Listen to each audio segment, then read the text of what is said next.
Hola, Hola Natalia, ¿qué tal? bien, ¿y tú? Muy bien también, ¿cómo vas? Sí, bien, bien. Ya, ¿Bien? Mira, se va añadiendo ya más gente. Fal cierro. no, no te preocupes, sí, ahora, porque mira, tenemos ya a Lidia, que ahora también se pondrá, el micro y el vídeo. Mira, y ahora tenemos aquí. Hola Ah, Lidia, hola Buenos Lidia, días, buenos días, placer muy conocerte. bien. igualmente. Sí, falta que se conecte Beatriz y, mira, está Bea, que la voy a dejar paso, me quito yo y la dejo ya paso a ella. Vale. Hola, Hola, Bea. buenos Hola Beatriz. días. Yo no sé si quitarme la mascarilla cuando me toque intervenir. ¿Qué opinas, Bea? No es muy Si ortodoxo, pero bueno. puedes, si puedes, sí, si estás en tu despacho o estás en casa, yo sí me la quitaría, quizá, Lidia. Vale, estoy en una sala, pero bueno, luego la desinfecto. A ver.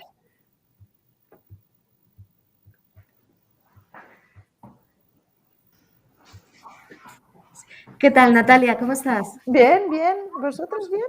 Mira, ya entra Beatriz Beatriz también. también. Hola, Buenos buenos días. días. ¿Cómo estáis? Bien, ¿y tú?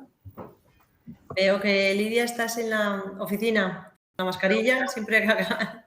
Sí, pero le estaba diciendo a Bea que cuando hable me la voy a quitar. Arriesgando un poco porque no debería. Pero, hijas, que me parece, no sé. Sí.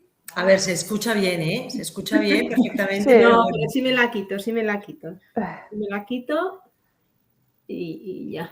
Pero bueno, me la voy a poner Porque mientras, ¿eh? Porque esto es una pecera, ¿sabes? Y luego la gente me mira mal. sí, es que estamos ahora además en un momento en el que ponerse y quitársela, sí, efectivamente es Es significarse, te lo digo. total, Es total. verdad, es verdad. Bueno, pues yo os oigo bien, Lidia, Bea, Natalia. También, muy bien. Nos Vale, queda Raymond. perfecto. Perfecto, pues nada, pues nos quedamos el equipo en el backup, ya sabéis. Vale. Y Natalia, se tiene que conectar Raymond también Sí, para probar tiene que el conectarse audio. ahora, sí, sí. Y recordad que ahora al principio Raymond y tú estáis Cámaras y con micrófonos apagados. micrófono y cámara apagados. Sí, sí, ¿De muy Y yo bien. os acuerdo? doy paso, Natalia. Yo os doy paso y en el momento que ya os dé pase yo, Lidia y yo hacemos lo mismo. Lo Perfecto. propio y ya entonces ya.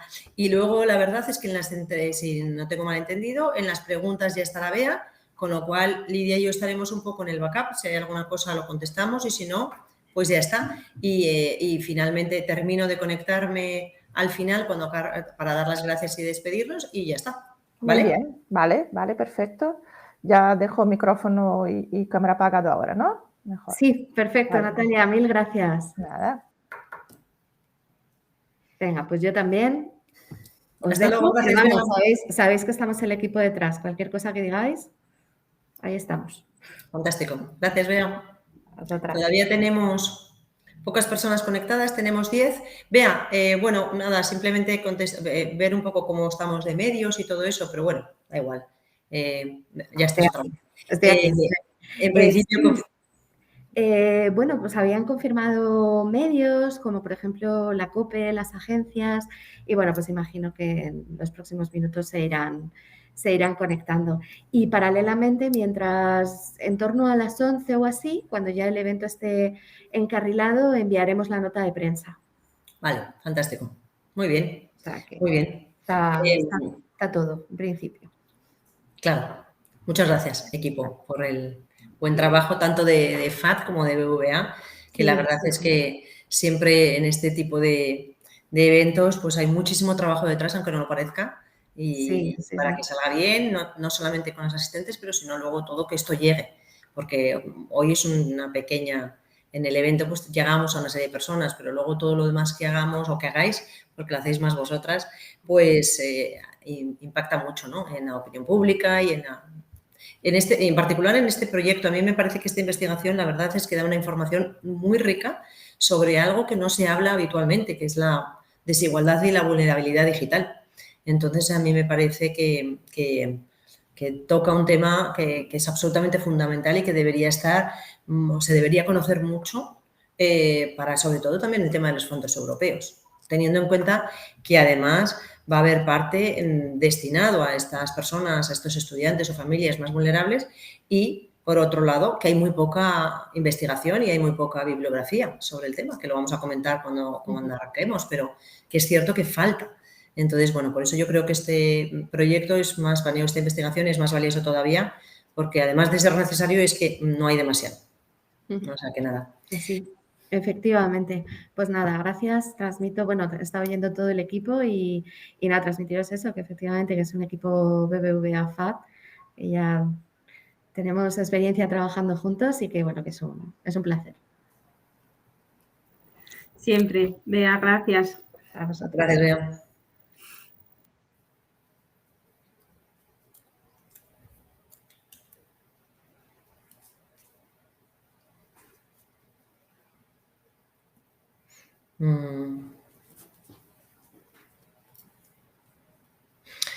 Vamos a dar, si os parece, como esto de los eventos online, la verdad es que la gente es súper puntual, con lo cual nos quedan todavía 7 minutos, ya tenemos a 14 asistentes, no, 13 asistentes, con lo cual damos estos minutos estos 7 minutos para que todo el mundo se vaya conectando.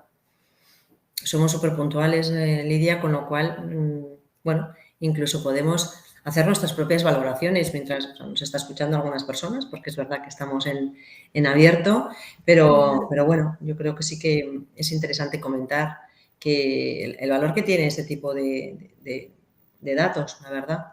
A mí me ha sorprendido cuando...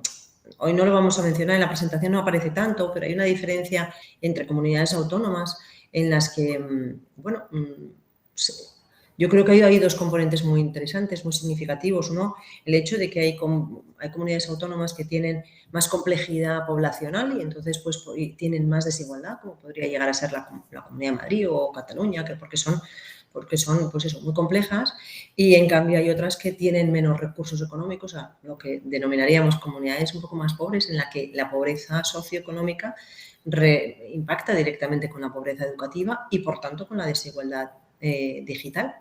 Entonces, bueno, yo creo que son 2 factores que las comunidades autónomas tienen que tener en cuenta y que tienen que poner mucho foco, francamente. Sí, justo coincido. Yo me saco una gran conclusión, una conclusión general, ¿no? Y es cómo pues, la falta de digitalización, ya sea capacidades, ya sea acceso o conectividad, hace a la gente más vulnerable. Hace a la gente más vulnerable. O sea, la falta de no transformarse digitalmente como personas nos hace vulnerables, ¿no? Porque también lo voy a comentar luego. Decíamos, es imparable, ¿no? La transformación digital que vivimos es imparable, pero es que además de ser imparable, es inevitable y es irreversible. O sea, estamos en una situación en la que o te subes al barco o te quedas fuera, ¿no? O te hundes, ¿no? Casi diríamos, ¿no? En ese símil, casi. Sí. Entonces, claro, aquí la dificultad está en subirse al barco, ¿no? Y yo cuando estaba preparando las palabras también me daba cuenta de que estaba reflexionando un poco y decía, antes de la pandemia recuerdo pues algunas escuelas de negocio con las que trabajamos, ¿no? Que ya nos presentaban cosas súper novedosas de nuevos métodos de trabajo, nuevos formatos de contenido, y era como algo para una élite, ¿no? Era como algo para quien podía, ¿no? Y ahora estamos en una situación en la que esto es una necesidad. O sea, ya no, lo que digo antes, ¿no? Ya no es que digas, es que tienes que subirte. Y claro, ahí la dificultad, y me parece muy importante lo que acabas de comentar de los fondos y de la necesidad de aplicar bien la financiación que tenemos, ¿no? A mí me parece que lo fundamental ahora mismo es ayudar a los centros a digitalizarse y, por supuesto, a las personas, ¿no? Sin duda. Yo creo que es una necesidad, o sea, que la tenemos todos compartido, que efectivamente todos y todas pensamos similar. La cuestión aquí, yo creo que el gran reto es cómo lo hacemos, porque lo que hemos visto en parte con esta investigación es que el acceso no es sencillo,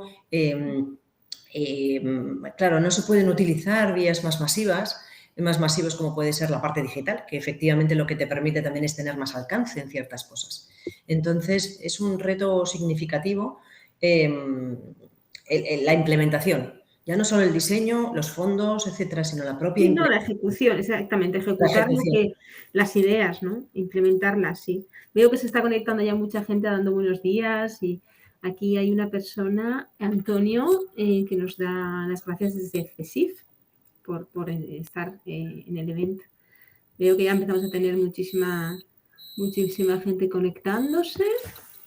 Y eso que todavía quedan 3 minutos. Vea que es muy importante, pues no solo el evento, sino que luego esta presentación se difunda, esta investigación se difunda, ¿no?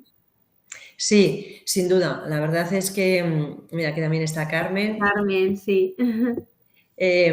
Bueno, eso, efectivamente, muy buenos días. La verdad es que todavía nos quedan 2 minutos y ya tenemos 24 asistentes. O sea, la verdad es que hoy es un evento mucho para especialistas también, para instituciones. Está muy dirigido porque creo que es una investigación relativamente técnica en ese sentido, aunque tenemos personas que representan a la comunidad educativa en general. Francamente, pues hay parte de instituciones y hay parte de los que toman decisiones, que es muy importante que nos acompañen hoy. O sea, que hoy no es tanto de número como también de esas personas decisoras y que van a afectar mucho en cómo hagamos los temas, tanto el apoyo a proyectos de este tipo como la ejecución, como decíamos, de fondos europeos, etcétera. Con lo cual, encantados de tenerles aquí. Bienvenidos a todos, ¿eh? La región de Murcia, mira, se conecta ahora también el Servicio de Atención a la Diversidad de la Consejería de Educación y de Cultura de la región de Murcia. Pues muchísimas gracias a todos, los que os estáis conectando, que hemos mencionado algunas personas, pero Sí. Nos vemos con ganas.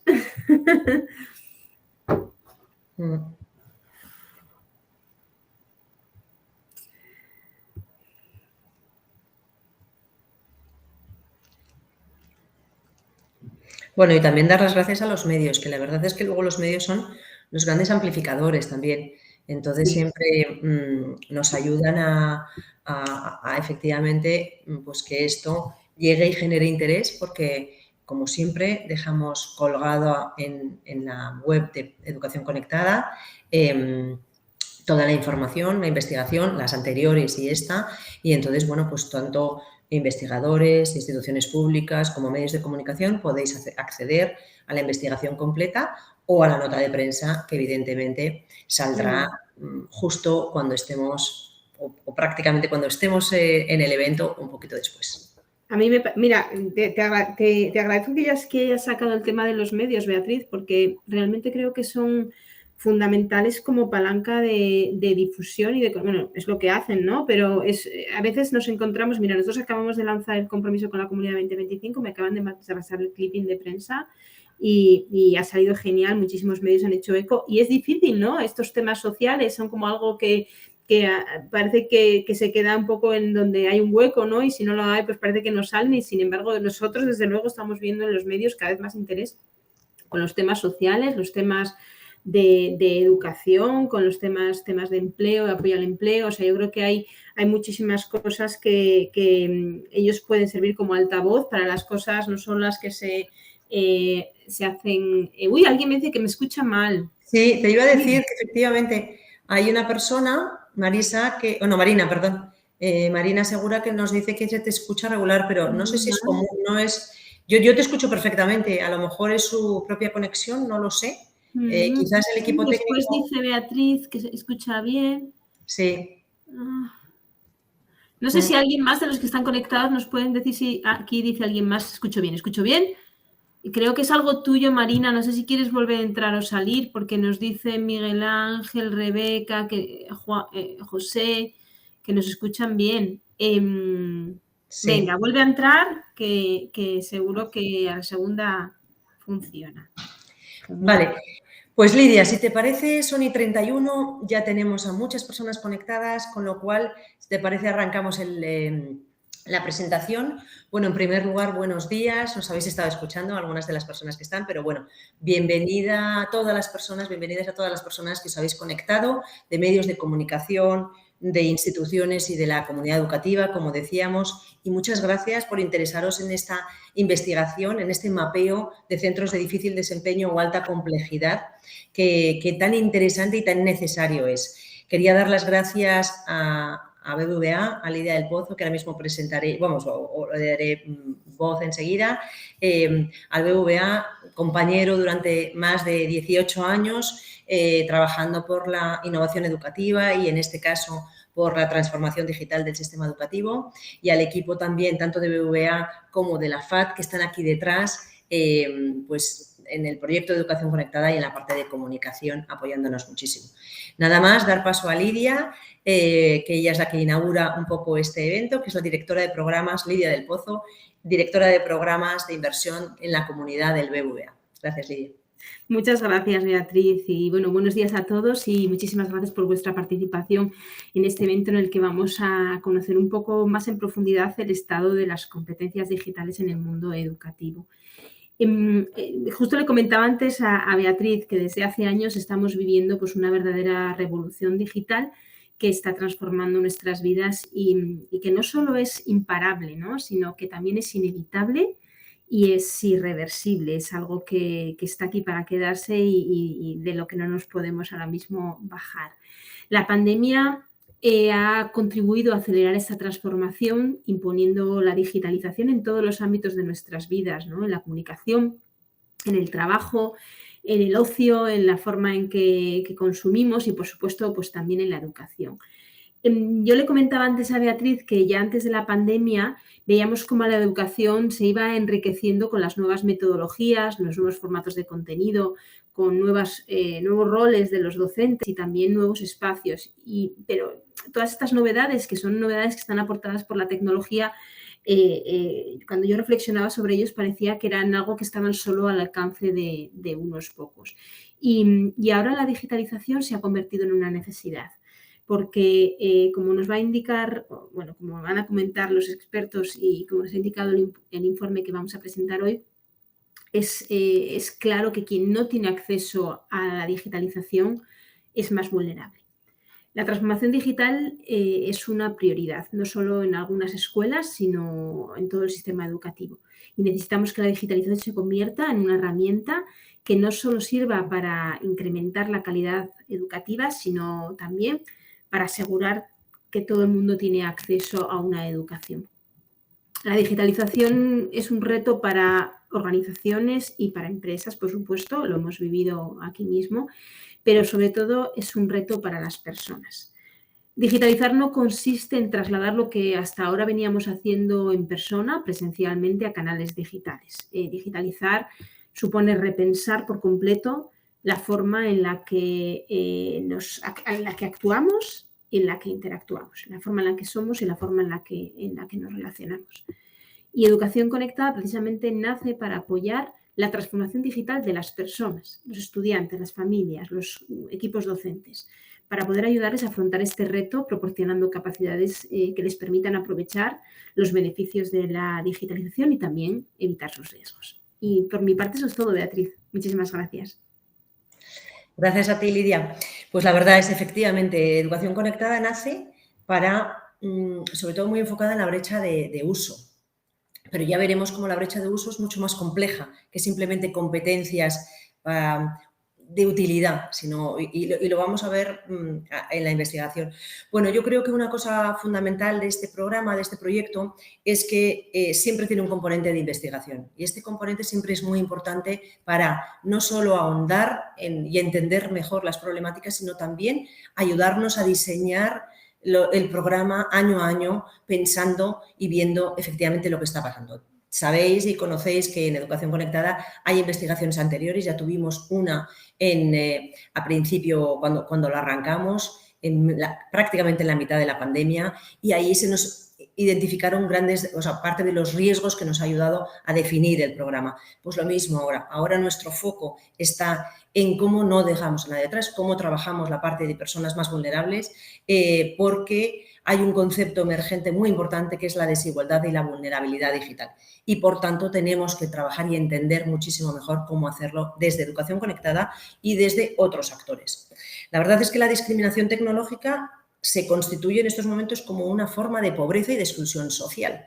Y privar a la ciudadanía de los medios y de esas competencias, efectivamente es una forma de privar casi de derechos fundamentales. Y lo hemos visto en la pandemia. Las personas que no han podido o teletrabajar o telestudiar estaban siendo vulnerados sus derechos de alguna manera. Estaban siendo, bueno, pues se producía una mayor brecha todavía de exclusión social.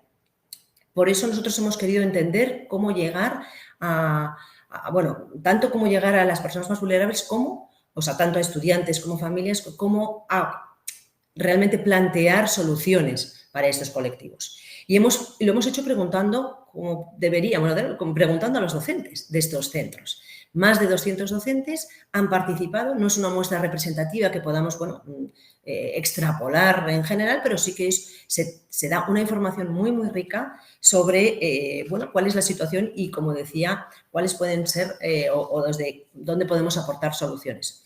Yo no voy a desvelar los resultados que van a hacer los propios autores de la investigación, pero sí quería hacer una reflexión muy importante en el que el colectivo más vulnerable no solamente tiene competencias o menores competencias para minimizar los riesgos de Internet en general, porque conocen menos la seguridad. De hecho, los docentes dicen que dentro de sus estudiantes, más de la mayoría, o sea, más del 50% tienen competencias bajas o muy bajas sobre los riesgos de Internet, como controlar, por ejemplo, el tiempo de exposición, proteger su imagen y su privacidad, protegerse a sí mismo contra el ciberacoso, por ejemplo, el respeto a otros, etc. Pero no solamente es el tema de riesgos, sino también del pensamiento crítico para consumir contenidos, competencias para crear contenidos, no solo ser consumidores de contenidos. Y también otro de los factores que se revela como muy importante es el apoyo de las familias.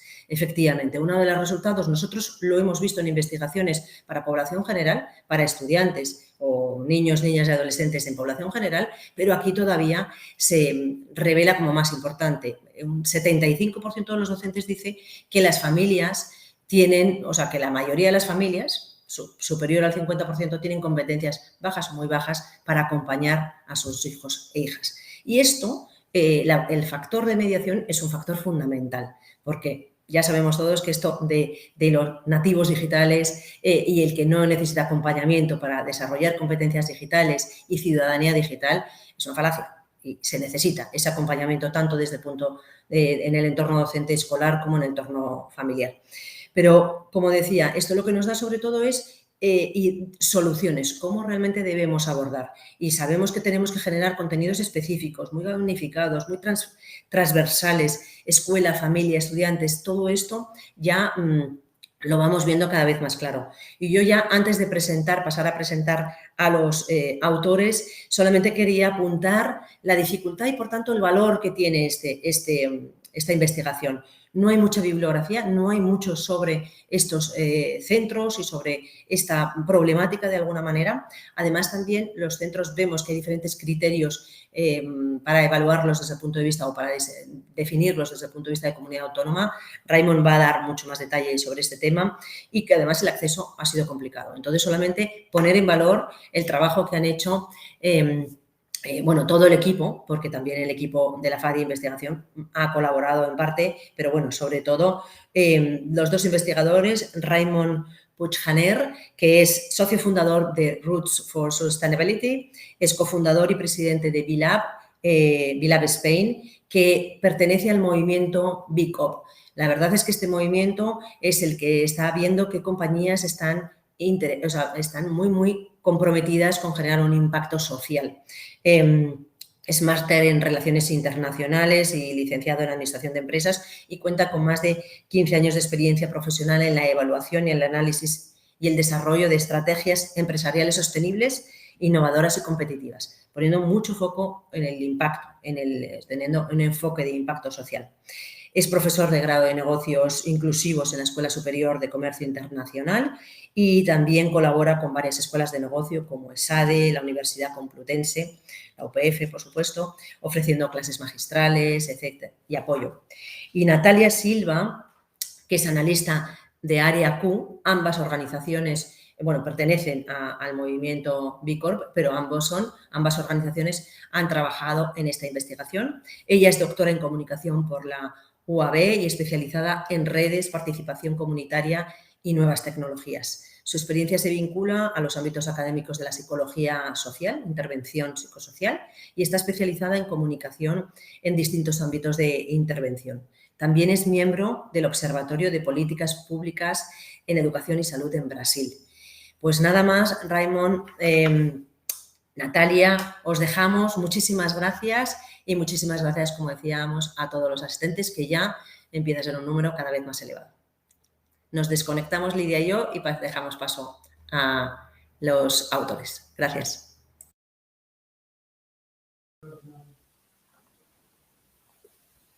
Muchas gracias, Beatriz, por la presentación.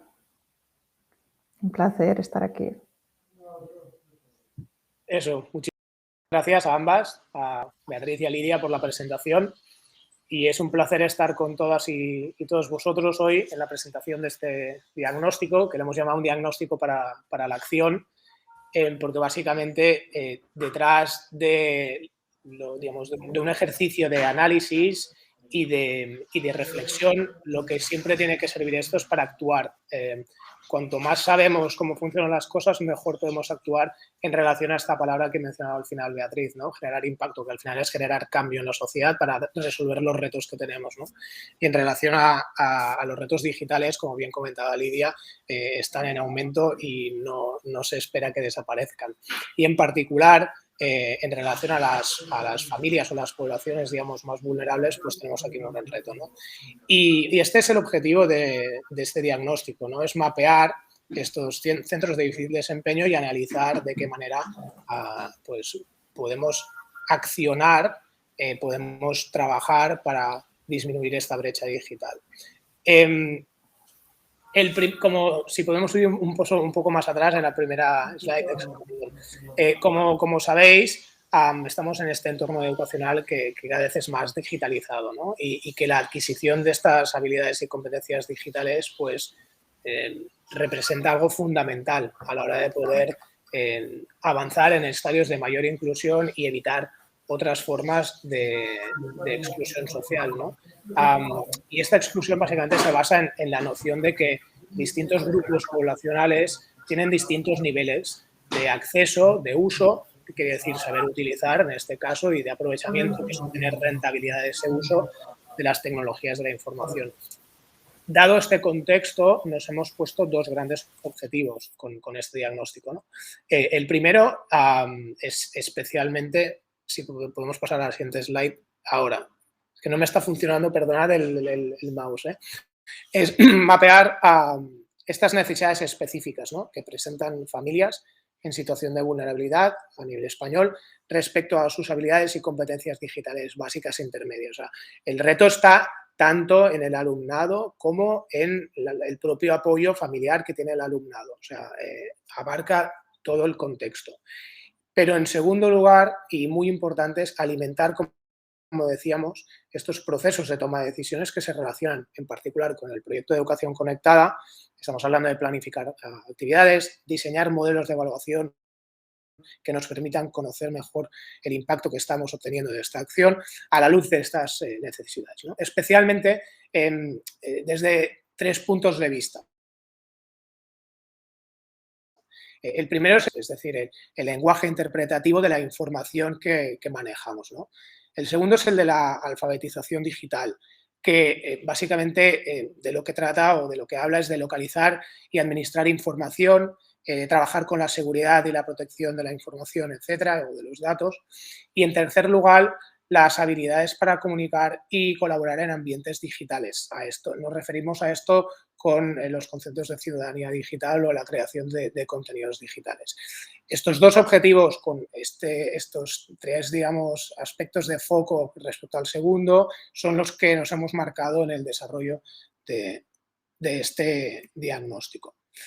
Le paso la palabra a Natalia para que os explique cómo metodológicamente se ha hecho este estudio y se ha diagnosticado el resultado. Gracias, Raimon.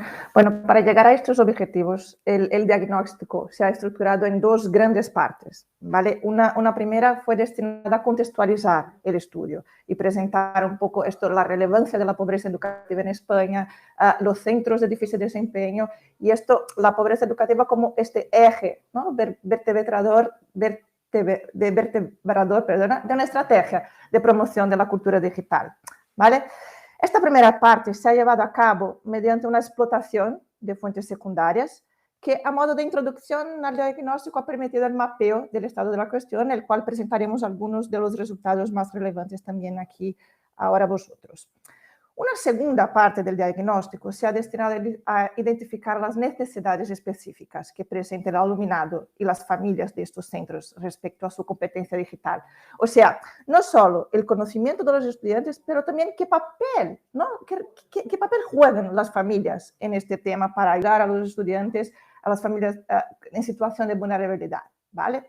Para ello, entonces, hemos privilegiado una estrategia de indagación cualitativa, basada en la realización de entrevistas individuales a personas referentes de consejerías de educación, entrevistas grupales con docentes de centros que presentan necesidades de actuación educativa, preferentes derivadas de condiciones personales, familiares, sociales del alumnado o características geográficas, socioeconómicas y socioculturales del lugar donde está ubicado el centro. ¿Vale? Para esto también hemos reforzado el análisis, ¿no? Con una encuesta a 195 docentes que han participado de centros educativos de primaria, secundaria y formación profesional. Solo para reforzar un poco lo que ha dicho también Beatriz al principio, esta encuesta fue basada en un muestreo no probabilístico, o sea, la muestra no es representativa del conjunto de docentes de España, pero nos ha permitido proyectar una mirada comparativa, ¿no? Entre las variables, una triangulación para esta indagación cualitativa, que es la protagonista del diagnóstico. Y también, por otro lado, esta encuesta de los docentes nos ha ayudado con la muestra de docentes de centros de difícil desempeño para participar en los grupos de discusión que fueron este espacio donde pudimos profundizar en las cuestiones que nos interesaban en el diagnóstico. Os paso a esta primera parte de los centros de difícil desempeño, del mapeo que hemos hecho con las fuentes secundarias que Raimon nos presentará.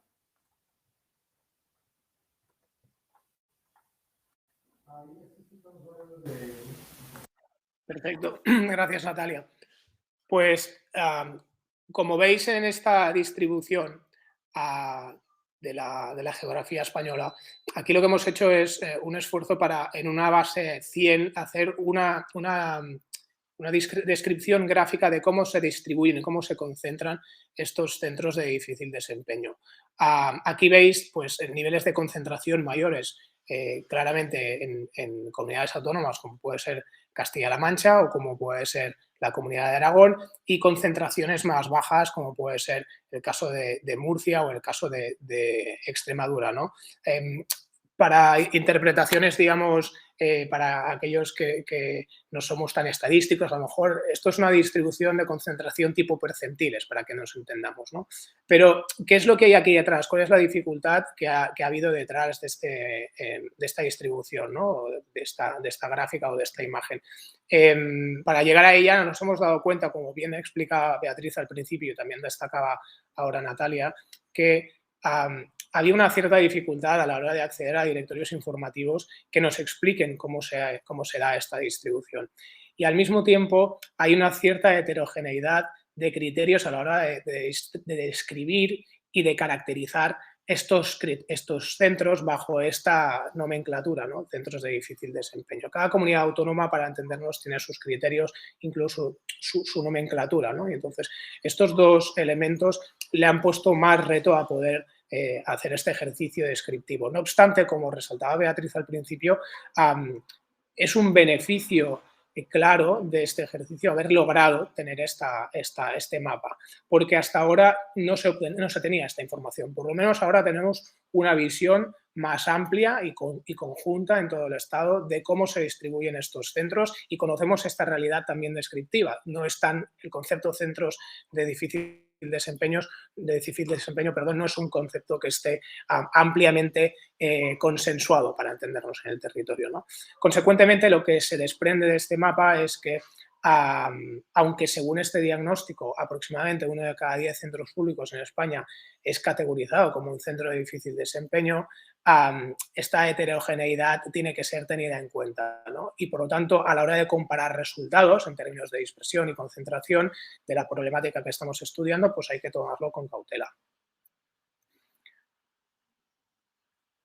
Si nos centramos en analizar un poco los resultados en relación a la correlación que existe entre niveles de pobreza y abandono escolar, pues nos damos cuenta de que hay un coeficiente de correlación muy elevado, ¿no? O sea, hay un coeficiente de correlación de un 84% entre lo que es tasa de pobreza y abandono escolar en España. Lo que demuestra que las comunidades autónomas con más niveles de pobreza económica se tiende a presentar mayor nivel de pobreza educativa. Pero en particular, la esperanza de vida educativa no universitaria la encontramos más elevada en Galicia y País Vasco, por ejemplo, pero vemos más dificultad, o la vemos más baja, menos elevada, presenta niveles inferiores en comunidades autónomas como son Andalucía, Cataluña y Madrid. Esta información la tenéis desglosada en el estudio que veo por el chat que se os ha pasado, donde podéis ver los pormenores de estos datos. Y un tercer elemento a destacar del mapeo es la diferencia de conectividad entre centros públicos y centros privados. Aquí tenéis todas las comunidades autónomas españolas y veréis que solamente en 3 de ellas, que en particular son Melilla, Galicia y Canarias, la conectividad de centros públicos es mejor que la conectividad de centros privados. En general, los centros educativos privados disponen de un acceso a Internet más eficiente en comparativa con los públicos, menos en estos 3 casos. De media en España encontramos más o menos que por cada ordenador hay 3,4 que tienen acceso al mismo con una conexión a Internet eficiente. En este contexto de centros educativos públicos de las diferentes comunidades autónomas, públicos, resalto, pero que de media solo el 35% de estos centros públicos tiene una conexión de banda ancha eficiente. Por lo tanto, dista mucho de la realidad que todos querríamos ver o encontrar. Explicados estos 3 elementos, digamos, más esenciales del mapeo, pero recordando que todos los pormenores de tanto metodológicos como de detalle de los resultados del mapeo los tenéis en el estudio, le paso la palabra a Natalia de nuevo para que nos explique más los resultados de la indagación cualitativa, que es realmente donde encontramos estos elementos para accionar, para poder trabajar en clave de impacto en el marco del proyecto de educación central. Bueno, decir que aquí para los resultados cualitativos, tanto de la encuesta, al pensar las preguntas a los docentes, su percepción, cuanto de los grupos, las entrevistas grupales, hemos utilizado como una hoja de ruta, ¿no?, para la interpretación e indagación de nuestro estudio, lo que se llama el DigiComp, que es el marco de competencias digitales para los ciudadanos que fue desarrollado por la Comisión Europea en 2017. ¿Vale? Hemos utilizado su descripción de competencias, que se puede ser esto: informatización y alfabetización digital, comunicación y colaboración online, creación de contenidos digital, seguridad y resolución de problemas. Estas competencias en el DigiComp son presentadas en términos de habilidades específicas, niveles de destrezas, conocimientos, capacidades, actitudes del alumnado o de las personas en general en relación a competencias digitales. Esto nos ha facilitado el tratamiento de los datos obtenidos durante el diagnóstico, pero también ha permitido categorías emergentes que siempre aparecen en estudios cualitativos como estos, ¿no? Y algunas categorías que hemos destacado son desigualdad y vulnerabilidad digital, otras miradas sobre el papel de la educación y las competencias digitales y la pandemia del COVID, que ha estado muy presente, ¿no?, en la percepción de los docentes relacionados a competencias digitales de sus alumnos. Presentaré un poco las principales conclusiones. Aquí, en este cuadro de la derecha, hay algunas evidencias. No leeré todo. Como dijo Raymond, está disponible en el informe que está aquí, pero si queréis podéis echar una mirada, después preguntar alguna cosa específica. ¿Vale? En relación a desigualdad y vulnerabilidad digital, el diagnóstico nos ha confirmado una pertenencia muy importante de trabajar para desarrollar o ampliar las competencias digitales básicas de las familias en situación de vulnerabilidad y contribuir así para una mejor adquisición de competencias digitales entre sus hijos y sus hijas. Porque los datos confirman, ¿no? La percepción de los profesores, de los docentes, la encuesta, ¿no? Que desigualdad económica y social contribuyen a acentuar vulnerabilidad digital. Son muchas vulnerabilidades, ¿no? De uso, de acceso, de equipos, ¿no? De herramientas. Y dichas desigualdades acaban que configuran un marco de competencias de las familias y eso tiene un impacto negativo y relevante en el aprendizaje digital de los estudiantes, de sus hijos. En relación a competencias digitales y la pandemia, esto ha estado muy presente, ¿no? en la percepción de los profesores, porque han pasado, ¿no? Era relevante todo lo que habían pasado durante el confinamiento. Y el diagnóstico ha puesto de manifiesto necesidades muy complejas para responder al reto de la educación a distancia. Los confinamientos, por ejemplo, han desvelado carencias digitales de las familias y el alumnado en situación de mayor vulnerabilidad y en ese sentido ha resultado más fácil que nunca observar brechas vinculadas a no saber, por ejemplo, cómo interaccionar con otras personas a través de las tecnologías, porque muchas veces los alumnos y los profesores necesitaban interaccionar y esto había un problema, educación a distancia, virtual, enviar correos electrónicos era un problema, ¿no? Y también brechas vinculadas a no poder influir en los demás. Trabajo colaborativo a distancia era muy difícil y esto ha quedado muy visible en la percepción de los docentes.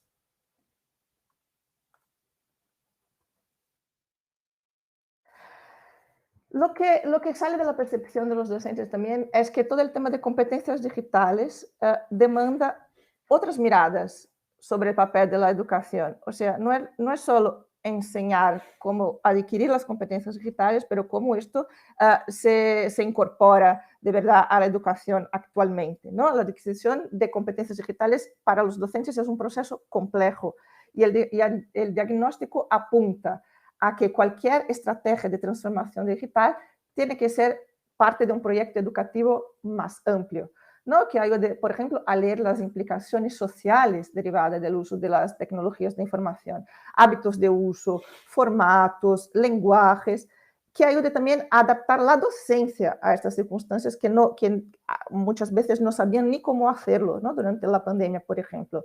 Y que todo el alumnado y docentes pueden sacar partido de ello. Por ejemplo, aprender a aprender, ¿no? Competencias transversales que estas competencias digitales pueden añadir. Aprender a aprender, autonomía, organización en el hábito de estudio, entre otras cuestiones. Esto, por ejemplo, son oportunidades y retos para el proyecto de educación conectada, ¿no? Justamente en lo que es el foco del proyecto, que es contribuir a la reducción de la brecha digital de uso entre la comunidad educativa, en especial en las familias en situación de vulnerabilidad. Y también comprender todas esas implicaciones sociales, que es lo que es el foco del trabajo de educación conectada también. Entraré entonces en estas competencias que son las competencias del marco del DigiCom que os he explicado. Cuando hablamos de información y alfabetización digital, el diagnóstico nos ha revelado que el alumnado en general presenta, por ejemplo, una buena habilidad para manejar dispositivos y herramientas, pero por otro lado, un bajo discernimiento crítico en la búsqueda y valorización de las fuentes de información. Saben trabajar muy bien con sus móviles, saben trabajar con ordenadores, pero a la hora de buscar información o tener un discernimiento crítico, la valoración y percepción de los docentes es que es muy bajo.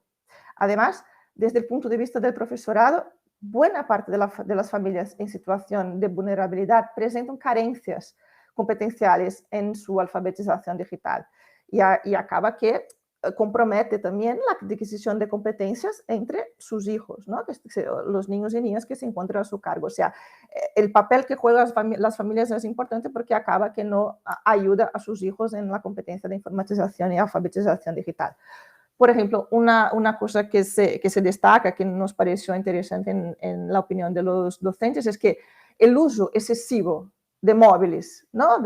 Solo de los smartphones, se presenta como un limitante en el desarrollo de las competencias digitales de los alumnos. Entonces, no consigue ampliar y profundizar sus competencias en otros equipamientos. Cuando hablamos de comunicación y colaboración online, el diagnóstico sugiere que el alumnado convive como una hiperconexión. La impresión, ¿no? La percepción de los docentes, y esto es lo que vemos en muchos estudios, está en hiperconexión con el mundo digital. Tiene una elevada capacidad de aprendizaje intuitivo para estos fines. O siempre que necesita, puede coger un tutorial de YouTube, en otras cosas, y consigue aprender. Pero, por otro lado, la percepción es que tiene carencias en funciones básicas de comunicación, también normas de conducta o autoprotección. Y esto entraremos un poco más después en seguridad, pero como ha mencionado Beatriz al principio, ¿no? Y en especial, lo que los docentes nos dicen es, en especial para fines educativos, los alumnos están muy carentes de esas normas de conducta y autoprotección. La percepción de los docentes también apunta que una de las características más relevantes entre las familias en situación de vulnerabilidad está relacionada con la capacidad de relacionarse por medios digitales con la escuela. Y esto compromete también la relación del alumnado con el centro, ¿no? Toda la comunicación que se dio, no solo a raíz de la pandemia, pero esto ya venía antes y también, bueno, se ha quedado relevante ahora mucha comunicación por correo electrónico, por plataforma, aplicaciones, acaba comprometida y en especial con esas familias en situación de vulnerabilidad que no tienen el conocimiento para hacer esta comunicación. Por ejemplo, os dejo aquí una historia, compartir información, por ejemplo, específicamente desde el punto de vista del profesorado, los alumnos conocen los mecanismos para compartir información en distintos canales, sin embargo, que no están bien familiarizados con normas de conducta en interacciones virtuales. O sea, no es el tema de conocer, pero cómo lo hacen. Y esto siempre fue un punto muy destacado por los docentes, ¿no? Que aunque sepan cómo hacer, cuáles son los canales, no saben muy bien cómo comportarse o dentro de la escuela, y esto es algo que preocupa a los docentes en este aspecto de competencias digitales. En el tema de creación de contenido digital, hemos visto que los alumnos y las alumnas en general son fundamentalmente consumidores pasivos de la información, ¿vale? Esto es la percepción de los docentes dentro del ámbito educativo. De nuevo, dicen y afirman que hacen un uso muy instrumental de herramientas de creación, al menos en el contexto escolar, porque saben hacer muchas otras cosas fuera de este contexto, pero cuando se les pide algunas cosas y algunas tareas dentro del contexto escolar, presentan poca creatividad, incluso muy poca responsabilidad sobre los derechos de autoría. Los docentes hablan de copiar materiales de internet sin citar fuentes, no preocuparse con esto, y esto es una preocupación relevante de los docentes en este punto de creación de contenidos, ¿vale? Destacamos también que desde el punto de vista del profesorado, el papel de las familias en el acompañamiento para la capacitación en esta área, por curiosidad, no es considerado tan relevante como para otras competencias. Y esto que más la escuela debería jugar un papel más relevante en este punto que las familias. Se apunta también una cosa que nos pareció interesante en este punto de creación, que determinados dispositivos, o sea, volvemos siempre al uso excesivo de smartphones, acaba por limitar un poco la creación, ¿no? Y se expresa de forma clara una necesidad de ampliar la oferta educativa en este ámbito de otros dispositivos, también de aprender competencias digitales en otros dispositivos que no sea solo el smartphone. Y esto también hay un punto en que se podría destacar el tema de las situaciones de las familias en situación de vulnerabilidad, porque en general en sus casas tienen muy pocos dispositivos disponibles, o sea, muchas veces es un ordenador en las casas, y esto se señala en muchos estudios que hemos podido acceder, y los estudiantes han tenido su comunicación durante la pandemia o después de la pandemia, solo con sus propios smartphones. Entonces, acaba que esta desigualdad de acceso a herramientas de comunicación, a los dispositivos, también acaba por aumentar la desigualdad en familias en situación de vulnerabilidad, en especial socioeconómica, porque dentro de casa de verdad que muchas veces solo tiene un ordenador para toda la familia, a veces son familias de 4 personas dentro de casa, ¿no? Entonces, esto representa una desventaja para estas familias. Y esto es una cosa que ha salido tanto de la percepción de los docentes como de otros estudios que tenemos, incluso para el mapeo que hicimos al principio, cuando muestra cuántos ordenadores tenemos por domicilio.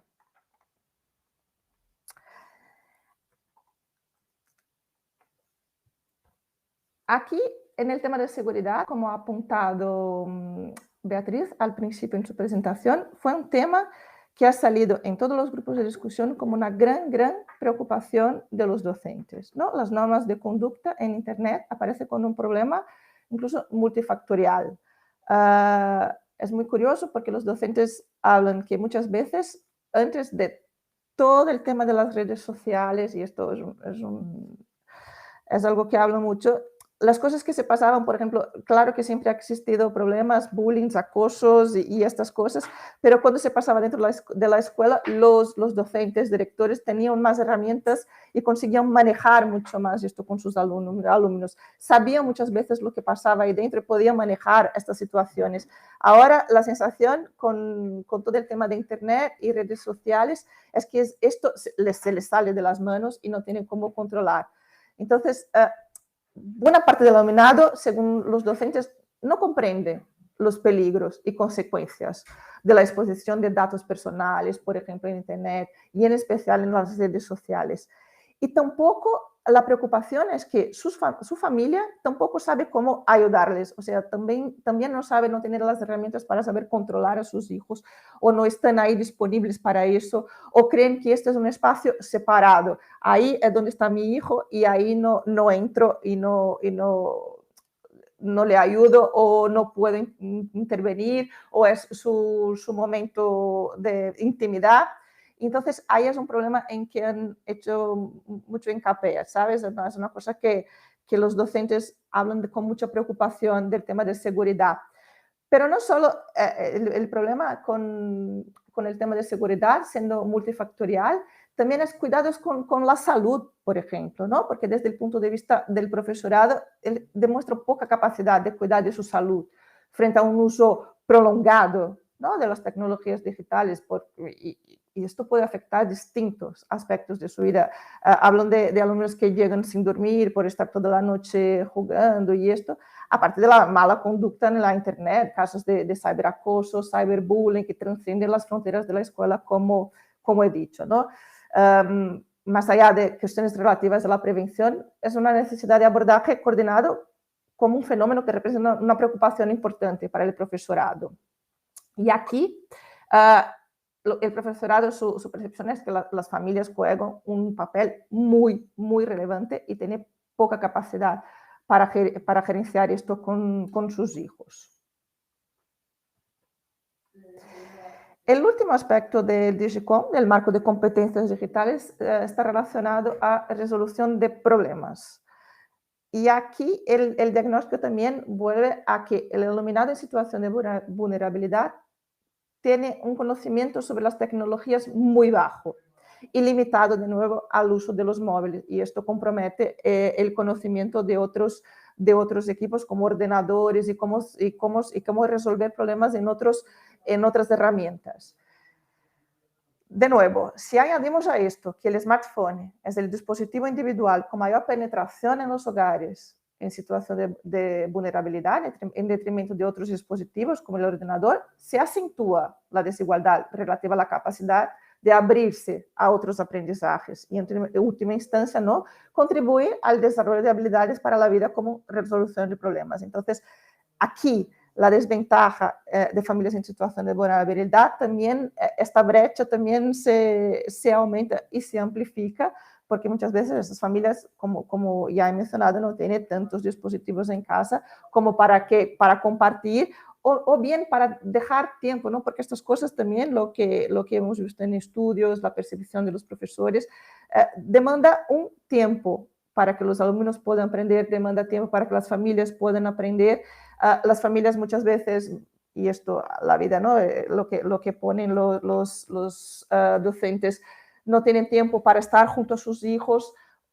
Y esto no solo en el ámbito educativo, para ayudarles con cuestiones de la escuela, pero también para competencias digitales, demanda tiempo, demanda atención, demanda que los padres estén junto con sus hijos. Como modo, así ya voy finalizando, como oportunidades, ¿no? Y retos para educación conectada, lo que hemos podido ver es que es muy pertinente, ¿no? Esta mirada más crítica hacia la alfabetización digital, que no es solo enseñar cómo manejar dispositivos, pero cómo se hace un buen uso, un uso adecuado, y es una preocupación constante de los docentes en relación al uso adecuado de estos dispositivos, de las redes sociales, de todo este entorno virtual en que están los estudiantes. Por ejemplo, cuando se habla de una mirada más amplia para educación, es ver qué necesitan los estudiantes, ¿no? ¿Qué lenguaje hoy día necesitan los estudiantes que no sea las clásicas clases magistrales o contenidos? Por ejemplo, la gamificación, que es una actividad, una estrategia que utiliza mucho ahora educación conectada. O sea, es conectarse con las necesidades de los estudiantes, que también están en esto. Por ejemplo, los docentes hablan, no saben enviar un correo, pero ¿qué saben hacer? ¿Cómo saben comunicarse? Y entonces esto quizá, esta ayuda, ¿no? Este cambio de forma transversal también ayudando a los centros a detectar esta necesidad. Y esto todo es una oportunidad para educación conectada, actuar en relación al tema de competencias digitales y que nos ha enseñado este diagnóstico que hemos hecho. Por aquí terminamos, hemos hecho una presentación de algunas conclusiones así generales para no tomar tiempo y abrir también espacio para preguntas y cuestiones que han podido surgir. Y muchas gracias por vuestra atención. Hemos visto aquí, estoy mirando algunas preguntas que no he podido acompañar todas. Beatriz, ¿sí? Yo he seguido mirando un poco. Natalia, si quieres empiezo por la primera que lanzaba Miguel Ángel, sí, que hablaba de en qué medida, digamos, al final uno de los elementos que ensanchan la brecha es el del acceso, ¿no? a una conectividad eficiente. Y veíamos en los mapas cómo la conectividad pública es peor, para entendernos, que la conectividad privada, ¿no? Y evidentemente, al final decía, ¿en qué grado recoge la escuela pública mucha más vulnerabilidad digital? Desde un punto de vista, digamos, de acceso, para poder usar, digamos, los dispositivos y, por lo tanto, extraer de Internet un resultado, evidentemente los datos pues, son claros, ¿no? Aquí la clave también está en toda la parte cualitativa que explicaba Natalia, ¿no? O sea, los chicos y chicas tienen habilidad con los dispositivos móviles, no tanta, o aparentemente a través de la indagación cualitativa, con los dispositivos, digamos, ordenadores portátiles, ordenadores, digamos, de mesa, y por lo tanto, y sobre todo, las carencias que hay en el uso crítico y en el uso productivo, para entendernos, del acceso a Internet, ¿no? La parte cualitativa, evidentemente, si se tiene mejor acceso desde la escuela, se puede trabajar mejor y se puede, digamos, incluir dentro del currículum académico, que es un poco a lo que invitamos, ¿no? Desde estas conclusiones, y es una de las líneas de acción, es poder trabajar en las escuelas toda esta parte más crítica, más de apropiación de la creación propia de la persona. Natalia estaba explicando ahora que a lo mejor extraer de los chicos aquello que les gusta, que es jugar, pues, de la gamificación, hacer este proceso, distintas técnicas o tácticas que nos lleven por aquí, pero desde luego, si partimos de la base que en la escuela pública el acceso a Internet es peor, pues de partida ya lo tenemos más difícil. Sí, añado también que la percepción de los docentes, incluso en la pandemia, que esto ha quedado más evidente, tendría que haber un equilibrio entre el tema del acceso, entre escuela y casa, porque muchas veces en las casas, ¿no? En los domicilios no había acceso.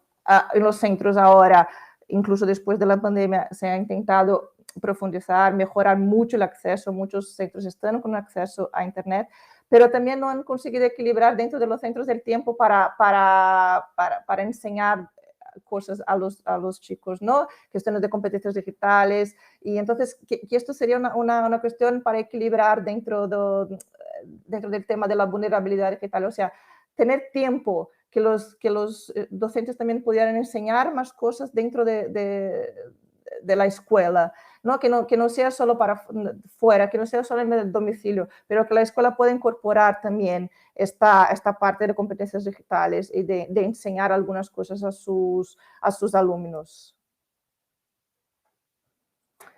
Aquí, Miguel Ángel, también, ¿en qué medida se aprecia que existan familias más vulnerables, con baja competencia, que no sean conscientes de esa... Aquí cuando hablábamos con los docentes del tema de las familias, siempre ha quedado que las familias necesitaban mucho más competencias y también saber hacer esto con sus hijos, porque también la percepción que los alumnos saben manejar dispositivos también tiene esto de las familias en situación de vulnerabilidad, que no saben, por ejemplo, todas las... ¿qué tienen, ¿no? disponibles en sus dispositivos o sus smartphones? ¿Qué pueden hacer? Y entonces un trabajo, ¿no? Con las familias, esto era, claro, y decía, esto no puede ser desde la escuela necesariamente, ¿no? Tiene que tener otros espacios, otras organizaciones dedicadas a esto, a trabajar con las familias para disminuir un poco esta desigualdad y esta influencia negativa en sus hijos, porque necesitan también aprender, necesitan también entender. Muchas veces eran sus hijos durante la pandemia que enseñaban a sus padres cómo hacer, cómo conectarse o cómo relacionarse con la escuela. Y entonces hay un trabajo por detrás con las familias que necesita y que los docentes dicen, necesitamos que esto se haga también con las familias, ¿no? Que no sea solo responsabilidad de la escuela enseñar. Hay trabajos de grupos de la escuela con familias para intentar enseñar cosas básicas, pero que esto necesita profundizar para disminuir esta influencia sobre sus hijos. Esto último que dice Natalia nos parece especialmente relevante. Me imagino que todos de pequeños recordamos que nuestros padres hacían un poco a veces de puente entre nosotros y la escuela para según qué temas, ¿no? Y pues con toda la buena voluntad de nuestros padres para favorecer nuestra mejor educación, pues intervenían en ciertos momentos cuando lo creían conveniente, ¿no? Sin entrar exactamente en qué intervenciones. Pero el hecho de que sea el hijo el que tenga que hacer de puente entre la escuela y los padres, esto es algo sorprendente, ¿no? Y digamos, los tiempos actuales nos llevan a que cada vez la relación entre nosotros como individuos y las instituciones en general se haga en gran parte a través de las tecnologías y a través de Internet, ¿no? Entonces, si tiene que ser el hijo o la hija el que intervenga para hacer de puente entre la comunicación y el padre y la escuela, la manera, digamos, en que de entrada te das cuenta de que hay que hacer hay que dejarse ayudar y hacer un salto adelante, es por aquí, ¿no? Hablo de la escuela, pero hablo en general de la vida, ¿no? La administración, cualquier otro tipo de gestión que hagas con un organismo, cada vez tendrá un componente más digital. Sí, aquí la pregunta de José Manuel creo que va en esta misma línea y los docentes, solo para reforzar, dicen, esto tiene que ser afrontado por toda la sociedad. O sea, el tema de competencias digitales tiene que ser un problema que sea afrontado por distintas instituciones, distintas organizaciones y que la escuela puede ser una fuente de ayuda, porque como dijo Ramón, si cambiamos esto, que sea el alumno, el contacto con la escuela, la fuente, algo ahí no va tan bien porque se pierde comunicación entre padres y la escuela, que es fundamental. O sea, más allá de competencias digitales, es la relación de sus hijos con la escuela, cómo están. Entonces, afrontar, ¿no? Este problema es un problema de toda la sociedad, afrontar este problema del tema de las competencias digitales con familias, con alumnos. Rocío, en este diagnóstico el planteamiento fue hacia los docentes, o cuál era su percepción relación al tema de competencias digitales de sus alumnos y la relación con las familias. Yo creo que sería muy interesante y profundizar una segunda, ¿no? Un poco más el diagnóstico, preguntando a las familias, que creo que solo aportaría mucho más información, pero para este diagnóstico la pregunta y todo el objetivo era ir hacia los docentes.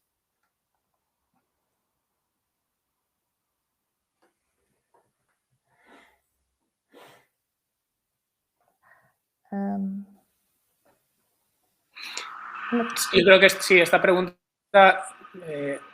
que a veces, digamos, hay rechazo para trabajar con otros dispositivos, yo creo que esto se correlaciona con lo que hablábamos antes, ¿no? Es verle el uso que tiene eso, ¿no? Si yo lo puedo, si todo lo que me interesa o todo lo que creo que tengo que atender lo puedo hacer a través del móvil, no le veré la utilidad de tener un ordenador portátil o un ordenador de mesa, más allá a lo mejor de ver contenidos audiovisuales, ¿no?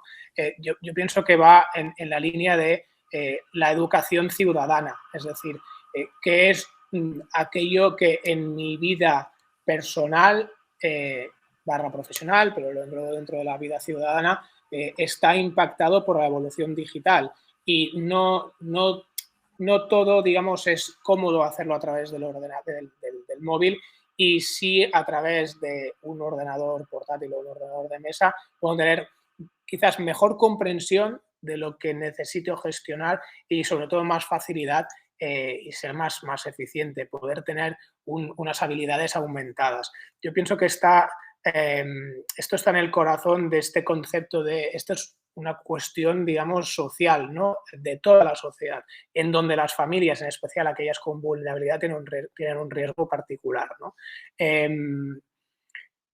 Evidentemente, esto traspasa la esfera educativa, pero es una realidad palpable y palmaria, diría yo. Sí, estoy de acuerdo, porque la preocupación, cuando hablábamos de otras miradas para la educación, ¿no? y competencias digitales, está en esto, cómo equilibrar, ¿no? Cómo decir, esto, el mundo está aquí como está, ¿no? Con todo el tema de las redes sociales, con todos los entornos virtuales. Entonces, ¿qué uso damos a todo esto? Yo creo que el tema que Raina apunta ahora es el tema que ha quedado muy visible en la opinión de los docentes, ¿no? Necesitamos incluso ayuda para equilibrar esto, ¿no? ¿Qué uso se le da a todo esto entorno virtual? Y es verdad, si los chavales solo ven que en sus smartphones ahí está todo lo que necesitan, incluso tener Google para buscar una otra información, por ahí se queda. Entonces, el tema ahora es cómo equilibrar el tema de competencias digitales, todo el entorno virtual con la educación actual.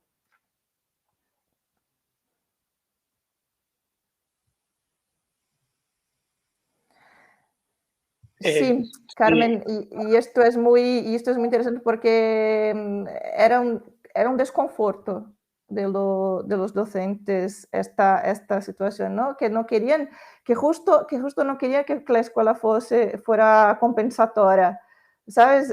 Querían que la escuela jugase en otro papel, pero también sabían que todos los docentes, habían, por ejemplo, participaron algunas personas que actuaban como dirección de escuelas, ¿no? Que veían que su cuadro de profesorado no tenían herramientas también ellos mismos para saber lidiar con este tema de las competencias digitales. Entonces, el trabajo de fondo que necesitan y que según su percepción es muy importante es esto, que la escuela fuera parte de esta parte de las competencias digitales y no solo compensar y que los hijos enseñen a sus padres, ¿no? Y que eso está bien, porque creo que es una realidad. Los chavales, los más jóvenes, saben más ahora moverse con smartphones, con redes sociales y todo eso, que pueden enseñar, pero hay que haber un trabajo, porque muchas veces, si no saben muy bien, si son tan jóvenes para juzgar, por ejemplo, temas de seguridad, cómo aparecen en las redes sociales, su protección personal, ¿cómo van a enseñar? Esta parte se quedará siempre, muchas partes se quedarán mancas, ¿no? Se quedarán ahí flojas en la relación con sus padres. Muy bien. En este sentido, solo un último comentario. Y esto, digamos, es es un comentario hecho desde la intención de que los momentos que vivimos nos invitan a abrir la mente el máximo posible, ¿no? Las escuelas no se les, digamos, supone el rol de formar a los padres en según qué aspectos, ¿no? Pero sí que las escuelas, al identificar esta brecha y al ver que el puente lo hace el hijo y la hija, las escuelas pueden, digamos, el mundo académico en general podría repensar la manera como se relaciona con otras instituciones que sí que pueden dar ese tipo de input o ese tipo de formación o de apoyo a las familias. La escuela como identificadora de la necesidad y como derivadora de la solución y conectora con otros entes, con otras organizaciones, con otros recursos que faciliten que la familia sí que pueda evolucionar en ese sentido y, por lo tanto, cerrar la brecha. O sea, no es responsabilidad del centro educativo resolverlo, pero a lo mejor sí tiene el rol, o puede tener el rol de identificarlo y de derivarlo.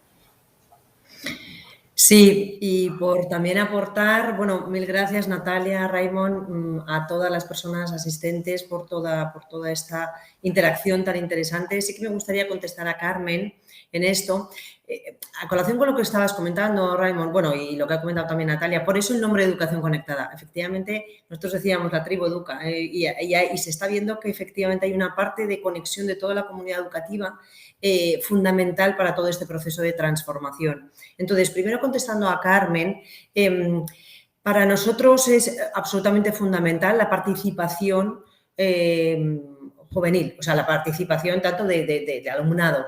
De hecho, y muy relacionado con lo que ha comentado antes Natalia, hemos preguntado, y la próxima investigación va a ser qué necesitan los estudiantes desde su propia visión.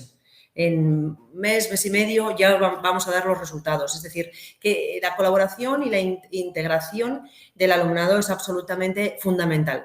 Pero también en los contenidos y en las iniciativas, etcétera. Nosotros en Educación Conectada tenemos un reto en el que se pone de manifiesto las buenas prácticas de los centros en diferentes temas. El primer año fue realmente cómo deberíamos devolver, y ahí hacemos llamamiento incluso no solo al alumnado de los centros, sino también al alumnado universitario, a los jóvenes los y las jóvenes para que nos ayuden a repensar, inspiren, etcétera. Entonces, el primer año era sobre todo cómo asumíamos el reto de todas estas normas, o sea, espacial, ¿no? Y de las normas sanitarias, etcétera. Y en el segundo año abordamos temas de la parte más emocional, la parte más lúdica, cómo reinventábamos los espacios para que realmente no nos quedáramos en esa parte afectiva, emocional, lúdica, el juego. Y entonces, bueno, ahí os invito a todos y a todas a ver las buenas prácticas, los premiados y, por supuesto, los participantes, porque no solamente hay ideas maravillosas desde los premiados, sino todo lo que se presentó. Y, Carmen, seguiremos en ello. Creemos también que la participación en la creación de contenidos, en la manera, en la autoevaluación, etcétera, es fundamental. Entonces, si os parece, esto me da un poco paso a cerrar también y hablar un poco de educación conectada. Nos hemos enfocado mucho en la investigación hoy, pero sí que me gustaría hacer un pequeño resumen de lo que se aporta desde Educación Conectada hoy, año 21. Y bueno, pensar un poco también lo que vamos a aportar en años posteriores. Entonces, como decíamos, las investigaciones, las diferentes que hemos comentado, nos inspiran para seguir creando. La primera nos dio pie para que trabajáramos con 3 colectivos específicos, que creáramos contenidos para 4 colectivos específicos. En primer lugar, para equipos directivos. ¿Cómo se produce un proceso de transformación digital? ¿Cómo haces el plan para tu centro adaptado y con mentorías para que realmente veas el apoyo? Porque, claro, hay muchos pasos que dar y cómo, según en el momento que estés, tienes que dar unos pasos y cómo vas avanzando, ¿no?, en ese proceso, porque es un proceso que arrancas y que nunca terminas, de hecho.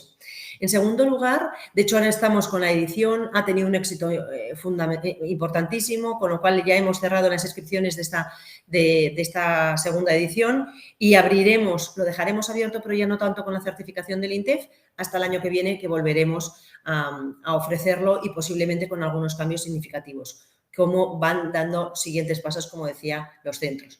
También hay formación para los docentes. Pasa el mismo caso, cerramos esta edición porque ya ha habido 800 inscritos, no nos cabía, no teníamos para más, pero va a seguir abierto, no con la certificación, por si la gente quiere seguir mirando pues, de una manera más modular.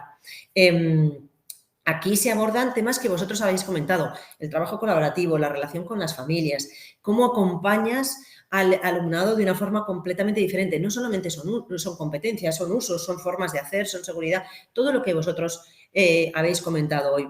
Luego también tenemos para las familias una manera mucho más flexible y modular de formarse en todo eso que decíamos. Tenemos webinars tanto para familias, para docentes, para equipos, pero para familias hay desde las redes sociales, desde todas esas normas, como tenemos cursos, NUC, webinars, muy adaptado a esas necesidades que habéis dicho. A nosotros nos parece, y lo habéis mencionado vosotros, que hay que empezar a acompañarles sin complejos. ¿Y cómo lo hacemos? Pues efectivamente dándoles esos recursos como básicos, muy prácticos, de efectivamente cómo se hace eso y también cómo se relacionan con la escuela, que lo habéis mencionado como una de las cosas fundamentales. Y para los estudiantes, como sabéis, tenemos temas muy gamificados. Tenemos en primer lugar cómo adquirir competencias digitales por medio de videojuegos y también cómo hacer un autodiagnóstico de cuáles son tus competencias digitales en todo esto que habéis hablado, en toda esta mapa de competencias Digicom y realmente qué recursos puedes tener para la autoformación, la autonomía que decíais. Oye, hay formas de hacerlo que también, más acompañado o menos acompañado, también se puede desarrollar. Entonces, bueno, solo queríamos, desde el chat de Educación Conectada os están poniendo todos los recursos, invitaros a que sigáis las investigaciones, que sigáis los recursos, que lo aprovechéis, porque para eso está, o sea, realmente para que toda la comunidad educativa se pueda aprovechar de estos recursos. Y nada más, yo no sé si Lidia quieres mencionar algo, pero si no, de verdad agradecer a todos los asistentes que habéis estado, todos y todas, aquí durante toda esta hora tan interesante. Raymond, Natalia, maravillosa presentación, como realmente, es interesantísima la información que hemos obtenido y de ahí, investigación para la acción. Nosotros ya cogemos el relevo, cogemos la pelota y el 22 sin duda va a tener muchos de los componentes que vosotros habéis comentado en el día de hoy. Nada, por mi parte, simplemente agradeceros, Natalia y Ramón, por vuestras presentaciones y vuestras reflexiones tan acertadas. Y al resto de los asistentes, pues muchísimas gracias por participar y ser tan interactivos durante la presentación. Y nada, muchísimas gracias como siempre a vosotros, Beatriz, por todo el trabajo que hacéis desde la FAD. No, vosotros, sin vuestro apoyo sería imposible. Gracias y cerramos aquí la presentación. Muchas gracias. Gracias a todos. Gracias. Adiós.